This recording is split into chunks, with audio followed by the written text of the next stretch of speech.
Like చేయండి, subscribe చేయండి.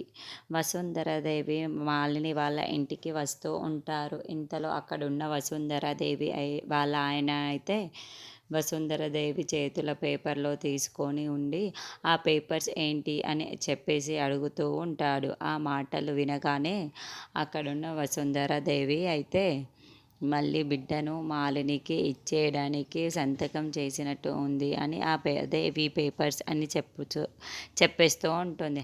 ఆ మాటలు వినగానే అక్కడున్న మాలిని వాళ్ళ నాన్న, ఏంటి మాలిని ఇలా చేశావు? నువ్వు ఇలాంటి దానివని నేను అస్సలు అనుకోలేదు.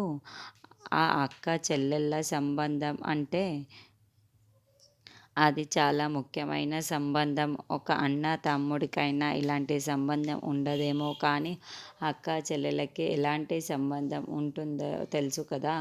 అది చాలా గొప్ప సంబంధము. నువ్వు ఆ సంబంధాన్ని అయితే చాలా చెడగొట్టేశావు మాలిని అని చెప్పేసి వాళ్ళ నాన్న అంటాడు. ఆ మాటలు వినగానే అక్కడున్న మాలిని వాళ్ళ నాన్న మాటల్ని పట్టించుకోకుండా ముఖాన్నే పక్కన తిప్పేసుకొని ఉంటుంది. నువ్వు చాలా పెద్ద తప్పు చేస్తున్నావు మాలిని అని చెప్పేసి అంటూ ఉంటాడు.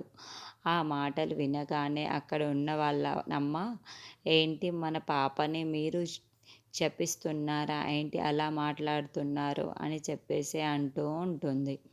ఆ మాటలు వినగానే అక్కడున్న వాళ్ళ నాన్న మాత్రం, నేను శపించడం కాదు, తండ్రి ఎప్పుడు తండ్రి ఎప్పుడు అలా చెయ్యడు అని అంటూ ఉంటుంది.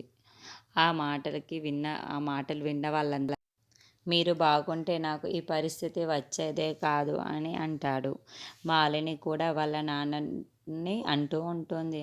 ఆ మాటలు వినగానే అక్కడున్న అరవింద్ అయితే చాలా కోపంగా తన మీద చెయ్యి లేపి మాలిని చెప్పేసి తనను కొట్టబోతూ ఉంటాడు. అది చూడగానే అక్కడున్న మాలిని, వసుంధర దేవి వాళ్ళైతే ఒక్కసారిగా షాక్ అయిపోతూ ఉంటారు. ఏంటి, మీ తండ్రి నువ్వు అలా అనవచ్చా అని చెప్పేసి అయితే చాలా కోపంగా తన మీదకి చెప్తారు. లైక్ చేయండి, సబ్స్క్రైబ్ చేయండి.